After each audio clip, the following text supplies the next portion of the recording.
his paper.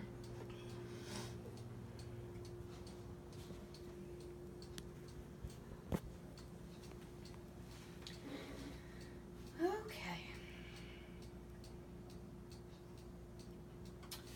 It changes the way the brain works. It can increase your self-esteem and self-conscious, increase your libido, hyperactivity, increase your energy, and make you talk a lot. These are just a few of more positive behavioral symptoms meth can have on a person. In 1999, an Iowa woman was sentenced to 5 years in prison for the distribution of methamphetamine. That woman's name was Amy. Amy and a couple of other people were riding in a car together when her and Jesse shared a Diet Coke laced with meth. Jesse started showing really severe symptoms of the drug, like cold sweats and sleepiness. Jesse was my cousin and Amy is my mom. Jesse died of a meth overdose that day. She was only 14 years old. Methamphetamine is on the rise again all over the United States, but in this paper I'm going to talk specifically about Iowa.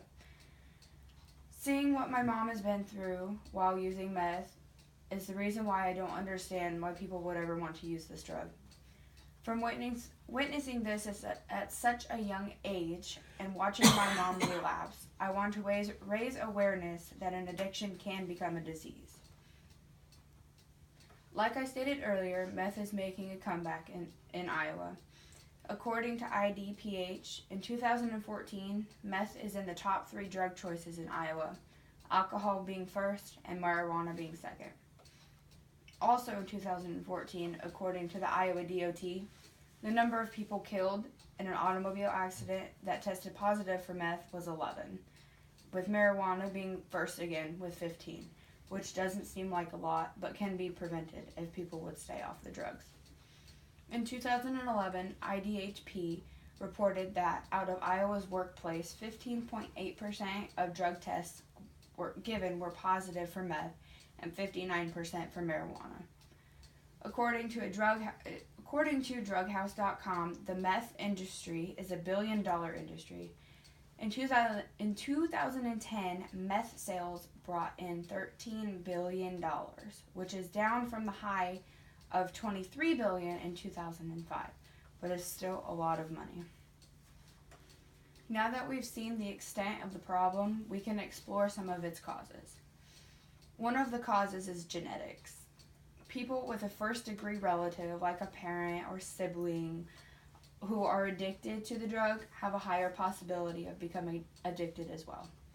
Obviously, this doesn't mean everybody with a first-degree relative is going to have this problem, like myself, for example. A second cause is biological. Some people have a defect in their brain with the pleasure system. This leads to people being unable or underable to feel pleasure, not pressure. Knowing what we know about meth, it can help stimulate this part of the brain. That is why people choose to do it. A third cause is environmental. Children that grow up in a household of people who have an addiction are more likely to be an addict when they grow up.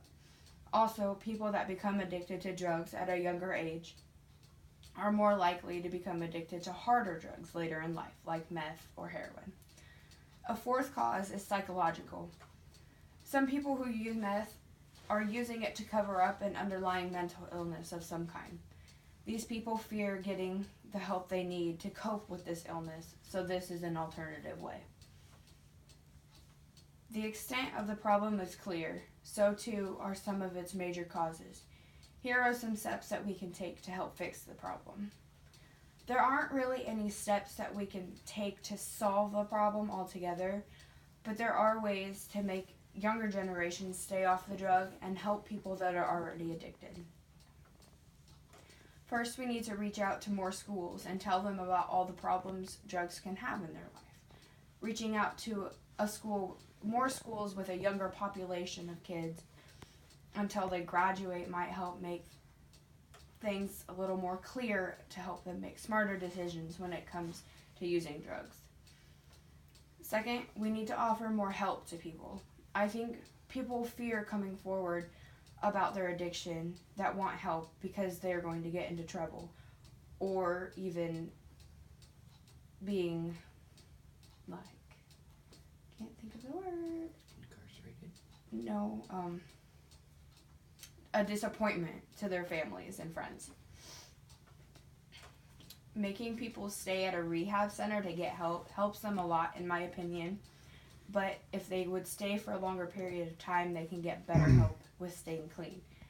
And what I mean by that is when they first go into rehab centers, they're dealing more with their withdrawal symptoms than they are about staying clean. I think the longer period of time they stay, the more that they can get the help they need to cope with staying off the drugs and find alternatives instead of going back to using. They could, like, go running or just something like that. Get outside and stay away from the bad things. In 2014, there were 7,196 people who went into treatment centers of some kind to help with their addiction. Third, finding a way to break down and bust all of these meth labs would help keep the numbers down, but we all know that's not going to happen. Not all of the meth labs are going to be busted. In 2015, there were 151 meth labs busted in Iowa, which is a lot lower than 1,500 in 2004. In 2014, the purity of meth in Iowa was at 93%. In conclusion, we have seen what meth can do to a person, how some people's families can be disrupted by the drug, and some of the ways that we can help people get the help they need to stay off of the drug. So far this year, 43,982 people have died from a drug overdose of some kind. This rounds out to be about 120 people per day. There is no way that we are going to end the drug problem in the United States, but there are many ways to help someone who is on drugs get the help that they need.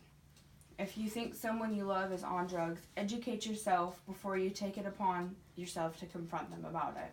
If they're using meth, they could become outraged very easily and become violent. Nobody needs to get hurt, but we all know that they need to get help. Life was good before I met the monster, and life was great after life was great, at least for a little while. That is from the book Crank by Ellen Hopkins, and I thought it fit very well into this paper.